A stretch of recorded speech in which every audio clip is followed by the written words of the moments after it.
There we go. How's it going, everybody?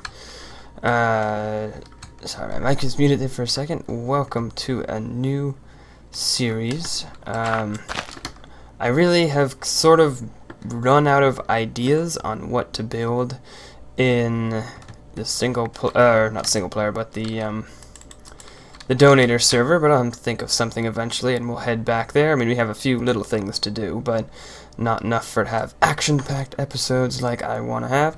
So I thought I would start a new series for something that I've been wanting to get back into a little bit now that command blocks can do so much. And that is the Voxel sniper map making. And I did that a little bit. I really got my feet wet on the stream a while ago. We only did it like a few nights, but it was a lot of fun, and I did it a lot on my own just for fun because I enjoyed it so much. And so we are going to be doing that now. Let me make sure that my music is off. Yeah, there we go. So that's what we're going to be doing. It's really loud, isn't it? I'm going to turn this down just a little bit. We'll go to like 60. Yeah. And so that's what we're going to be doing today. I'm going to show you around the map I made. Now, one of the things that made me want to get back into this was actually someone in the stream. I forget which one of you it was, I apologize, but thank you to whoever it was, sending me video of this thing that's called, like, I think it's called World Painter, where you can start painting a little picture with all the different colors, and it'll turn it into a Minecraft map. Like, it's a full program that is pretty awesome, that lets you just generate some really nice, simple looking terrain. As you can see, this is not normal Minecraft terrain generation. The hills are a lot less steep than normal and all that other stuff, and things look a lot smoother.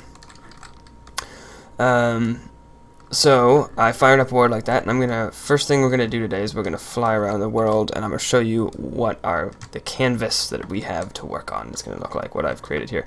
First thing is just very simple. I wanted to do some command block stuff, so I made a little fishing shack here, and the idea is that down here below you can go to the meat freezer thing and sell the fish you caught for some money. You can see I've got a scoreboard over there in the money section, and then also that you could buy some fishing rods here. I've had a little trouble because I wanted the fishing rods you buy. I've had a little trouble getting enchantments on the tools. I don't know what's wrong with the command block system that I'm using. I mean, let's see what we got here. No, this is for buying something. We're not actually going to use that anymore. Any of these? First of all, summon only works in single player for some reason. I don't know why. So that was unfortunate because I was going to summon stuff in certain areas. I don't know. And then down here, I was going to see if I could make like a full sort of economy style map, which I have never seen before, where after a certain amount of time, it would see which stores you purchased, and then I was going to have like a way to purchase stores. Like you could purchase the fishing shack over there, and then every 5 minutes, say, it would just give you some money. So that would obviously be really expensive, but it would be good to do because then as you wander around the map, you're still accumulating money. But I realized after I blew up with TNT this hole down here that in order to get that working, I would need to have it set up so that it was always loaded, and I don't know how to do that, how to make a chunk always loaded or anything like that. So maybe that idea will have to be abandoned, but the shops with the command blocks and the money is still something I plan on using. So I actually haven't flown around this map in a while to see what I've done, but I've done a few things. That's what we're going to do first. So while we fly from place to place, I'll talk about what this is if you don't know. So this is, like I said, it was a program. You can paint a picture and it'll turn, here's the jungle. You can paint a picture and it'll turn it into a Minecraft map. So I just painted on where I wanted the jungle to go, and it generated the trees, and it generated everything like that. And then I said in the water in here, I said I wanted to turn that into swamp, which which I thought was a nice, I thought that was a really cool, well, that's cool. I don't think I've ever seen a jungle tree that has roots like that. Is that because it's on the border of a swamp or something? That's really cool. I like that. That's a very cool tree. I've never seen roots like that. That might be something. There's another one with roots like that. And another. I guess it's just a jungle tree thing. I didn't realize they did that. Maybe it's specific to this terrain generator thing. And all the water falls off the edge, which usually creates a lot of lag when you first get here. But I don't know. You can see it's normal terrain down here. You got lapis, emeralds, redstone, stuff like that. So anyways, yeah, this is just going to be the world here. So something will go here. I don't know, maybe like a cave or a boat or who knows. We'll have to think of something that we want to put here in the area. And we are just going to... The map is a circle, and I painted it, and then painted where I wanted all the stuff to go. Already said that. Next, what's Voxel Sniper? Well, Voxel Sniper is a plugin that allows you to do some really cool things. Really cool things that you would not be able to do in normal Minecraft that add a lot of power to building, really, most of it.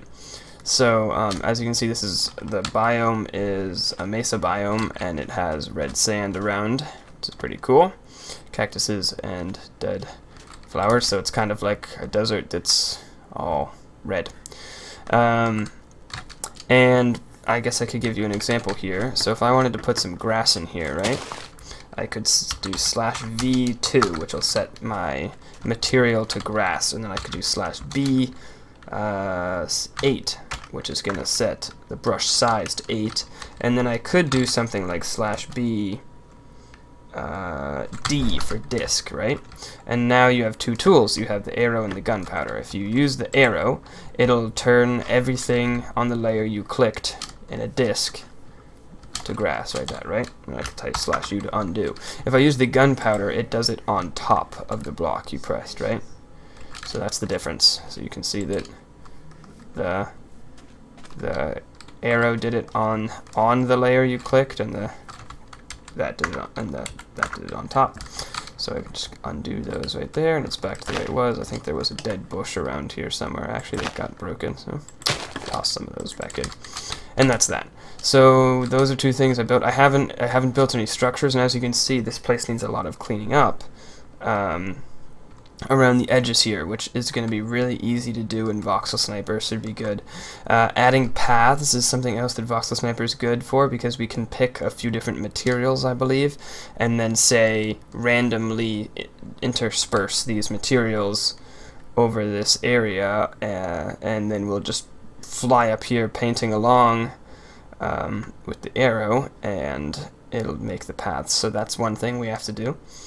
And then also we need some sort of a quest line or something like that to do. I haven't thought of a story for that. If you guys have your suggestions, I would love it for you guys to be a part of this in the comments or on Twitter or whatever. If you guys want me to use your buildings, there are ways for you guys to just like upload your buildings as schematics on various places on the internet, and I can download them and add them in if they fit with our story and stuff like that. So, you know, if you guys want to help out, you can help out like that.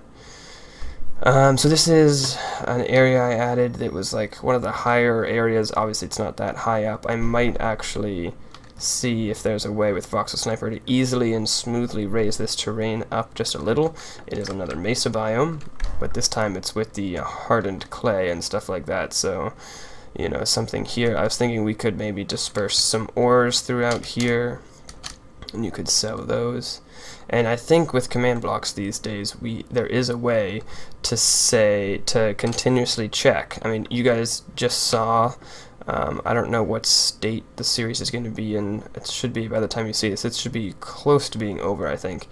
But you guys saw me doing the code. They were updating blocks in the code. There's like a set block function in command blocks these days, so we could even check certain blocks over there with a clock underground that will set it back to ore. So you could go over, dig a coal block, set it back to coal ore block, dig a coal ore block, set it back to coal ore block, and then have you farm coal like that, sell it, and then in a shop somewhere we could have it even buy better pickaxes to continue doing that.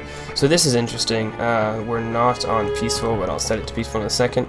So this biome, when it's daytime, spawns a whole bunch of zombie pigmen because it is technically the nether biome. You can see I have done some building here. Also, you'll probably see some ghasts spawn in a minute, which is too bad. I was trying to think of a way to undo the ghast spawns, but I can't think of anything. So we might just have this map be on peaceful or something like that, or we could have a clock underground here that if we do this in the snapshot, or if we wait till 1.8 to release this, we could have it instantly kill the ghasts as they spawn with a clock underground. And this is, I've designed this to be sort of like a zombie pigman camp. We've got like a bonfire there, got some different piles of gold because they love their gold, and some tents sort of things that I've worked out. I don't know, I don't really like those, they're too simple. I also have a guard tower up here that we could always put something in or something like that. But one of the things, yeah, there's that. Let's turn it on peaceful for now. Oh right, it's a server. Just because it's a server though, unfortunately I can't have other people on it because it's a local server that I'm hosting on my computer, which I can't port forward or anything like that because I'm here in college. So can't really have other people join this, but this will be available as a world download eventually. Yes, and that will be when we finish the map. So that's pretty much everything. I think there might be one other little biome that I sorted out. I forget where I put it though, so we'll stumble upon it eventually. The map is pretty big. But yeah, so this episode's going to be sort of an introduction. We're not going to get a whole lot done, but we could do a few things. First of all, the first thing we could do is I have right up next to me here, I have the list of all the data values of everything on my other screen. So I know that 87 is netherrack / V is to 87. And then I think /BD disk again. And B3, we'll set it to 3, and we could go along and tidy up this guy over here since it was very neat. So this is the sort of thing we'll be doing, except that, and I actually think that yeah, we need to do it over here as well. So that's unfortunate. /U. Wait. Oh. So I have to learn all the little tips and tricks for this, so there we go. So there is a way that I will look up in a minute, I think, that will like replace what's on top. Like possibly then. No, that won't work.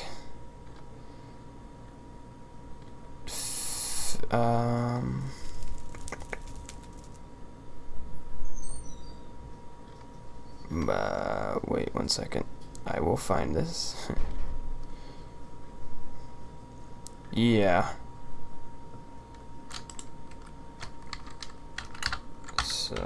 I think this is the one I'm thinking of.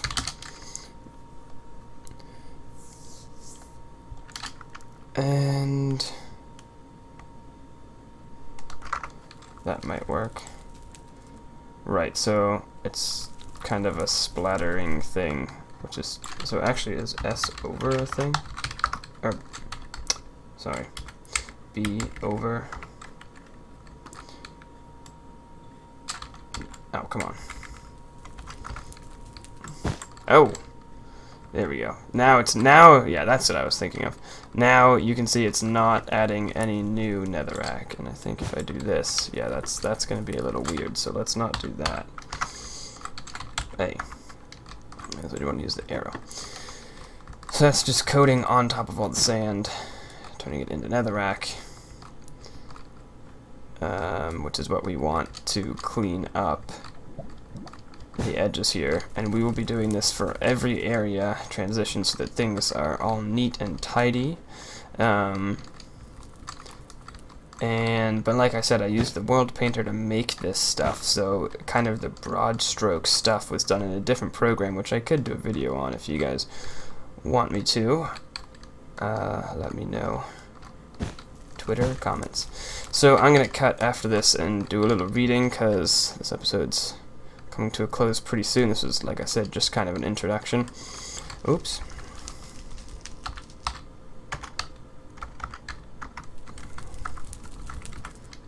One more.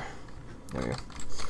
So this is kind of an introduction, and I want to simply copy that guard tower as an example of one of the things we're going to do, and then paste it all around the perimeter here, right?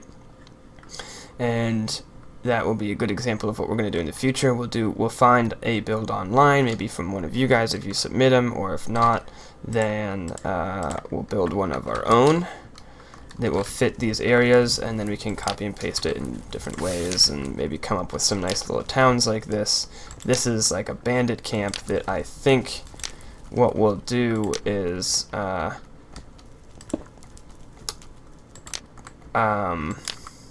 don't know, because again, if the servers, I think what we'll do is we'll do this in the snapshot eventually, maybe. You can't use Voxel Sniper in the snapshot, so we're going to have to build the map first, and then come in later in the snapshots. I'm doing this because it's a nice way to light this place up. So build the map first, come back in to the snapshots, and use the new command blocks to create some sort of a quest line. Where we can test for entities. That's the big thing in the snapshots that we don't have. We don't have the ability to say, is there a zombie pigman standing next to the player? We only have the ability to test for the player stuff. And yeah, other than that, I think the money idea is pretty self-explanatory. You do certain things, you get money.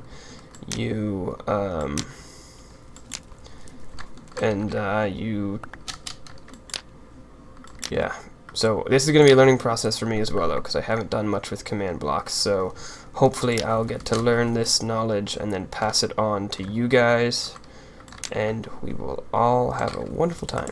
So, I'll be right back in just a second with the information on how to copy paste this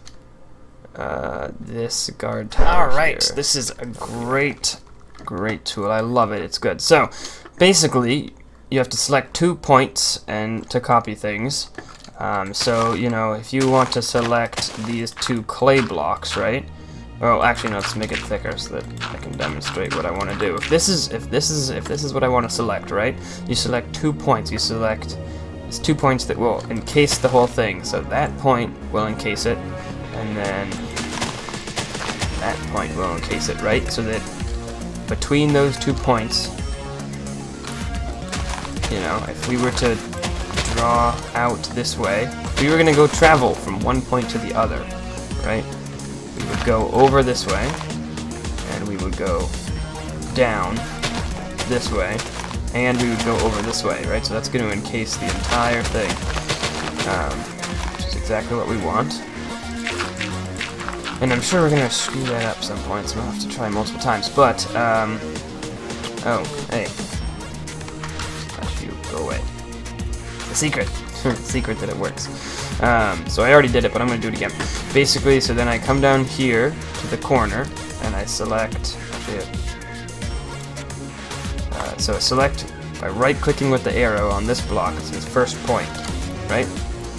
Then select this dirt block on the other corner that I pulled up. I just pillared up. Second point. Then I right-click with the gunpowder to actually copy it. And then all I need to do is right-click with the gunpowder again to place them. So, you know, I don't really like that spot. Let's change it.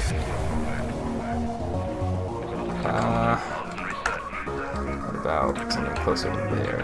Yeah. And maybe another one over here. Perfect. I don't think we need to put any by the edge of the world. We can even just go from all the way over here. Probably want to get rid of that one though, because it's a little messy. Yep, I like that. Put one right there, and maybe one final one over by that glowstone. So it looks like they have themselves a nice. What I need to do is like that. So got themselves a nice guard tower system here. Just pretty awesome. That was easy, and that process is just as easy. It's all the same with bigger and bigger structures. So that shouldn't be a problem. We will probably be able to utilize this tool to our advantage, and obviously it needs a little cleaning up, as you can see, but that's fine. It's real simple stuff, and we should be able to make a pretty awesome map, I think, using all this. This one here, I think I'll just make the legs a little longer rather than try to terraform the bottom here. And we're all set. So this series and the that's all I have for today, really. I have to think about where and what other buildings we want to do. And of course, I want to hear you guys' thoughts as well, not only on the series, but on stuff like that. Like, what else do you want to do? What else should we build? What else do you want to have in this map? It could have everything from just more shops to parkour puzzles to redstone puzzles. It's really open for anything, and then whatever task you do, I just need to find some reason to give the player money, which you could then buy for stuff, and buy stuff with, rather. And then this could be some form of a survival map, because you have to continuously do this stuff to get money to stay alive for longer, and then we could just add complete the monument as well, with a bunch of dungeons hidden around in random places in the desert. I mean, there's so many places we could take this once we build the world. We could basically turn this into any form of map. We could set the player in adventure mode and force them to just go through a storyline, and that could be it, or we could get infinitely more complicated than that. But like I said, the first things first is Voxel sniping out a pretty looking map for us to use, and I think that will be fun for the whole family. All right, let's see. Let's go this way. So that is the end of this episode. Thank you for watching. Hope you enjoyed, and I'm going to go start the stream up now. But the one last thing I want to mention before I go is, like I mentioned at the beginning, I'll mention it again, is that the uploading of this stuff, I'm trying to find the spawn. What if I do /spawn? No. I mean, I guess I could kill myself. Probably should turn keep inventory on. That would be smart. Oh yeah, and then all this stuff spawns in the world too, but that's... Oh no, I was right next to here. Where's the fishing house? Well, oh well, I'll find it eventually. It's here somewhere. The map's not that big. You just can't see all of it at once. So, the uploading for this. I basically probably will only have time and or inspiration to do one of these at a time. Or one of these per day, if that, of either the Minecraft Let's Play or or this series, and so I don't really have a schedule for when each of them is going to come out, but if there's going to be a YouTube episode for that day, then it'll be one of these, and it'll probably be off of which one we have more to work on that will be entertaining, but also, of course, per usual, I will base it off of which one you guys find more popular, or which one you enjoy more, which one is more popular with you guys based on what you enjoy more. And the way to tell, might as well pick this stuff up since we're here. The way to tell me that you like it better than the other series is to leave more likes. That is YouTube's way of determining how well you guys actually like things. So remember, if you want to support me, the best way to do it is to leave a like. And also, if you want me to make more of this series more than the other, make sure you leave a like. Definitely make sure you leave a like on the one you like more. So thank you very much for watching. I will see you guys later in the stream, and I'll also see you guys in the next episode. Bye.